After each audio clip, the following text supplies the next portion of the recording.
Stop posting about Mawile. I'm tired of seeing it. My friends on TikTok send me on Discord. It's Mawile. I was in a server, right? And all of the channels are just Mawile, a cute little Pokemon introduced in Generation 3 that I feel just really went under the radar. That might be because in the original Hoenn games, it could only be found in a handful of caves that normally had other Pokemon that were a bit more useful. On top of that, it was originally exclusive to Pokemon Ruby version. It's not this Pokemon's fault, I think it was just an odd spot in a region full of so many other Pokemon. I had always thought this was a neat little dude, a short bipedal Pokemon with kind of a puppy face and a giant mouth on the back of its head. That even made the back sprite for this Pokemon really funny because it was actually facing you. Though I originally didn't know what to think of it when I first saw it because I think the forward-facing sprite is a bit messy. Like, it's a bit difficult to make it out from this image alone, especially on a tiny Game Boy screen. I feel that as we saw it continue to appear in future games and other Pokemon media, that it was able to make more of a name for itself and grow a larger fandom. I certainly ended up liking it, especially because it ended up kind of serving as a counterpart to one of my favorite Pokemon, Sableye. They're both version exclusive Pokemon that appear in the same areas, and they both even were given Mega Evolutions in Generation 6. But I'll get to that in a second, because I've already talked about the wonders of one little goblin, so why not look into the other? Get ready for a little Halloween in April.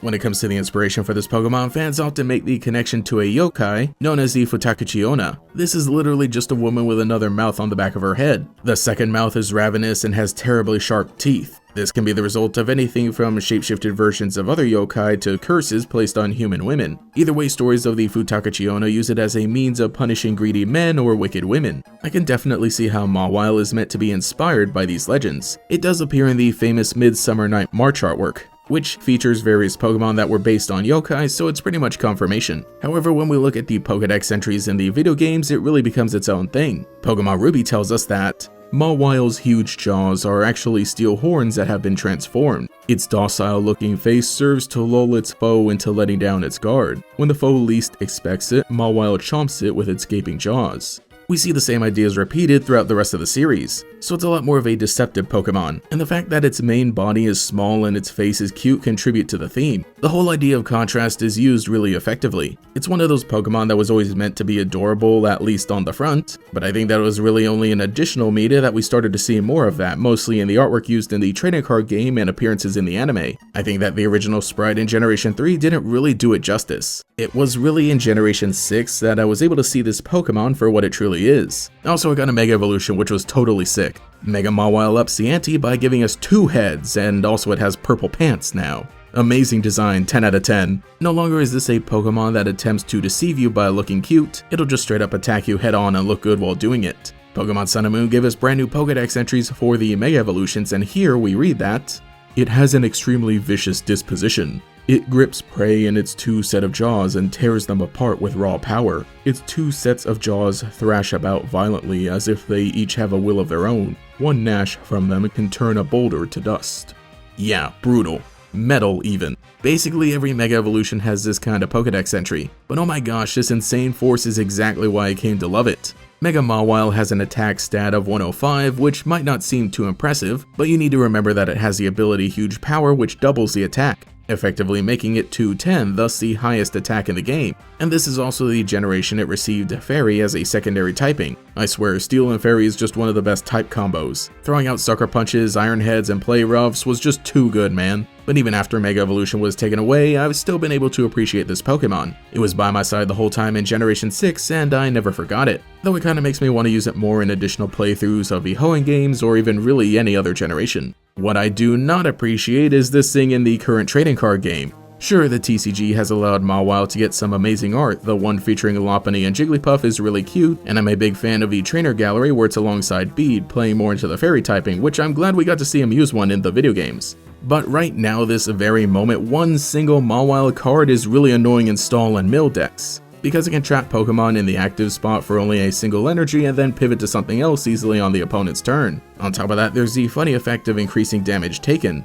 though maybe that's on me for not being able to just draw the out. Or maybe I should join Mawile instead of trying to fight it. Come, we can stall everybody, together. But like I said, the other place where Mawile was able to really shine was in the anime. In episode 105 of the Advanced series, after an intense warm-up battle between Ash and Brock, Torkoal blasts Lombre into the air where it ends up with a Mawile owned by the character of the day, Samantha. Mawile ends up taking a liking to Lombre, who is less than thrilled with the affection. It's a funny and cute little interaction that basically lasts the course of the episode. Of course, Brock sees this as an opportunity and attempts to convince it to go along with the relationship. I honestly always felt a little sorry for both of them. Mawile for not having its feelings returned and Lombre for being caught up in the whole situation, but dang if it wasn't cute and made for some great matching profile pics. Also, there's a whole love triangle when Corfish shows up and develops a crush as well. As usual, Team Rocket wants to steal Mawile and crashes the performance, but in all the confusion they take Lombre instead. Brock hangs back to stall the audience and the rest of the group catches up to rescue Lombre. I actually like this sequence as Ash commands Lombre while Mawile also gets some time to shine in battle. And obviously it all wraps up with them winning, and by the end of things it looks like they're on good terms and it might actually work out. That is until Lombre finds a water stone and evolves into Ludicolo, at which point Mawile is no longer infatuated and moves on to some random dude's Psyduck. Ah yes, we must keep the status quo.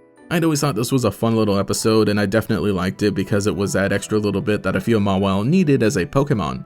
And also seeing it as a very important episode because Lombre evolves into Ludicolo, which, you know, is something that lasts throughout the rest of the series. It's just sort of funny that this is how it all goes down. But yeah, Mawile was really the star of the show here, and we got a lot of great animated chomps. In the end, I would say that this is one of my favorite Pokemon. It's definitely one of my favorites in both the Steel and Fairy categories respectively, but in retrospect, I kind of feel bad for not recognizing it as soon as I should have. Like I said, it was really only in Generation 6 that I came around to this Pokemon, and it was because of Mega Evolution and getting to revisit Hoenn in Omega Ruby and Alpha Sapphire. But I mean, isn't that what the remakes are all about? Getting to reimagine Pokemon and give people a second chance to experience things, or, you know, just experience them for the first time? With the cool lore exploration and the design execution, I feel like Mawile just gives these weirdly cozy vibes that I'm all for. Like, yeah, it's obviously kind of spooky and sinister, but it's still also a cute little fairy type. And with what we have on the horizon, you know, Mega Evolution potentially returning, I'm excited to tear things up yet again. So let me know what you think in the comments below about this little bunny and if you're excited to see what comes next for it. As long as it involves no more stall trapping, I'm tired of seeing it.